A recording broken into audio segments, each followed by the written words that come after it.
गन्ना किसानों की समस्याओं का अतिशीघ्र होगा निदान, Anil Dubey. The 9th of December राष्ट्रीय लोकदल के राष्ट्रीय प्रवक्ता अनिल दुबे ने किसानों की मांगों को जायज ठहराते हुए कहा है कि सरकार किसानों से बातचीत करके उनकी मांगों का समाधान निकाले। उन्होंने कहा कि प्रजातंत्र में सभी को अपनी बात कहने का अधिकार है। किसान अपनी जायज मांगों के लिए आंदोलन कर रहे हैं और सरकार को उनकी जायज सभी मांगें मान लेनी चाहिए। श्री दुबे आज जाजमऊ गंगापुर कानपुर में कार्यकर्ताओं व समर्थकों द्वारा किए गए स्वागत के बाद पत्रकारों से बातचीत कर रहे थे। उन्होंने कहा कि किसान आंदोलन के समय किसानों से हुई वार्ता में किसानों की मांगें मानने का आश्वासन दिया गया था, जिसे अब पूरा करने का वक्त आ गया है।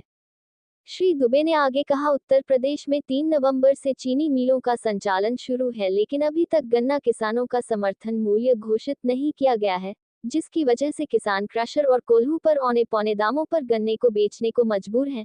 हमारी मांग है कि राज्य सरकार किसानों की बढ़ी हुई लागत को देखते हुए गन्ने का समर्थन मूल्य 400 रुपये प्रति क्विंटल घोषित करे। पार्टी प्रदेश के सभी मंडलों में संगठन को मजबूत कर विधानसभा स्तर पर संगठन को मजबूत करने का काम करेगी।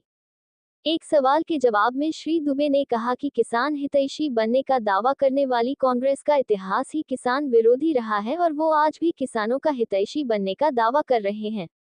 उन्हें किसानों के मुद्दे पर बोलने से पहले अपने पुराने पन्ने खंगालने चाहिए। उन्होंने कहा कि उत्तर प्रदेश में माननीय योगी जी एवं माननीय जयंत चौधरी जी के नेतृत्व में किसानों की स्थिति सुधारने के प्रयास हुए हैं और लगातार हो रहे हैं। किसानों को फसलों का समर्थन मूल्य बढ़ाकर दिया जा रहा है। फसल बीमा का स्वरूप बदलकर उसका दायरा भी बढ़ाया गया है और पहली बार किसी सरकार ने किसान निधि के जरिए किसानों को सम्मान दिया है।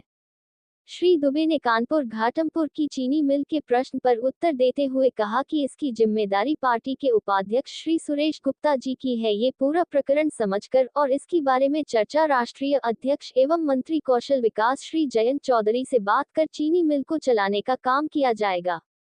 श्री दुबे ने देश एवं प्रदेश सरकार द्वारा चलाई जा रही लोक कल्याणकारी योजनाओं की जमकर सराहना की और कहा कि राष्ट्रीय लोकदल के अध्यक्ष श्री जयंत चौधरी जी अपने कौशल विकास मंत्रालय द्वारा नौजवानों, किसानों, श्रमिकों और बुनकरों की उन्नति के लिए हर संभव प्रयास कर रहे हैं एवं शिक्षा स्तर को बेहतर बनाने के लिए नवोदय एवं केंद्रीय विद्यालयों की लगातार स्थापना कर रहे हैं। श्री दुबे ने बताया कि स्किल इंडिया डिजिटल हब ने 1 करोड़ से अधिक पंजीकरण के साथ मील का पत्थर हासिल किया है। इसके पूर्व जाजमऊ गंगापुर पहुंचने पर श्री दुबे का कार्यकर्ताओं व समर्थकों द्वारा जोरदार स्वागत किया गया। प्रमुख रूप से सुरेश गुप्ता प्रदेश उपाध्यक्ष, नरेंद्र यादव प्रदेश महामंत्री, मोहम्मद उस्मान नगर अध्यक्ष, राजकुमार तिवारी जिला अध्यक्ष देहात, मोहम्मद इकराम, दीपक त्रिवेदी, रतिराम यादव, मोहम्मद अहमद, रेबल गुप्ता, प्रवीण मिश्रा, अक्षय दुबे, विनीत वाजपेयी, शेख सिद्दीकी, संदीप पांडे, रघुवीर तिवारी, विजय गुप्ता, शरद गुप्ता, राजीव तिवारी, घनश्याम गुप्ता, संदीप यादव आदि लोग मौजूद रहे। होता है। हम लोग सरकार के साथ अभी आए हैं और जब से हम आए हैं तब से किसानों के लिए, नौजवानों के लिए हमारे नेता ने कोशिश की है कि किसानों का जो है भला हो, किसानों का विकास हो, उनका उत्थान हो। तो फसलों का लाभकारी मूल्य मिल रहा है। तमाम फसलों पर सरकार ने समर्थन मूल्य घोषित किया है। अब हमारा प्रयास है कि गन्ने का भी समर्थन मूल्य घोषित हो जाए। गन्ने का लागत को देखते हुए सरकार जो है मूल्य घोषित करे और हमें उम्मीद है कि बहुत जल्द ही गन्ने का नहीं कहीं के भी समय पर नहीं मिल पा रही। एक जगह तो अभी आंदोलन तक हो गया, मारपीट हुई। नहीं, पूरे उत्तर प्रदेश में इस तरह की समस्याएं कालाबाजारी के नाते आई थी और हम लोगों ने, हमारी पार्टी के कैबिनेट मिनिस्टर जो सरकार में है, उन्होंने माननीय मुख्यमंत्री जी से वार्ता करके और माननीय कृषि मंत्री से वार्ता की थी और अब वो समस्या नहीं है। अब तो लोगों को खाद भी मिलनी शुरू हो गई है और जहां कहीं भी कालाबाजारी हो रही है, सरकार ने कहा कि उनके खिलाफ कार्रवाई करेंगे तो वो की जाएगी। और किसानों के लिए हमारे नेता माननीय जयंत चौधरी जी प्रयासरत है। किसानों के साथ हमारी पूरी पार्टी खड़ी है। पहले जब हम विपक्ष में थे तो हम आंदोलन करते थे, धरना करते थे, प्रदर्शन करते थे। अब हम सरकार के सहयोगी हैं तो हम सरकार से बात करके, लेकिन हम अपने मुद्दों पर साथ हैं। हमारी पार्टी किसानों के साथ ही है और रहेगी। किसानों के मान सम्मान, स्वाभिमान से कभी कोई समझौता राष्ट्रीय लोकदल ने ना पहले किया ना अब करेंगे। संगठन के लिए क्या देखिए, संगठन की चुनाव के बाद पार्लियामेंट के चुनाव हो गए उपचुनाव हो गए। अब हम संगठन में की समीक्षा, हमारे नेता, हमारे माननीय राष्ट्रीय अध्यक्ष जी ने कहा कि वो संगठन की समीक्षा होगी। जो भी सक्रिय लोग हैं जिन्होंने अच्छा उपयोग किया वो सब चीजें समीक्षा में आएंगी, और जो निष्क्रिय है उसकी भी समीक्षा होगी।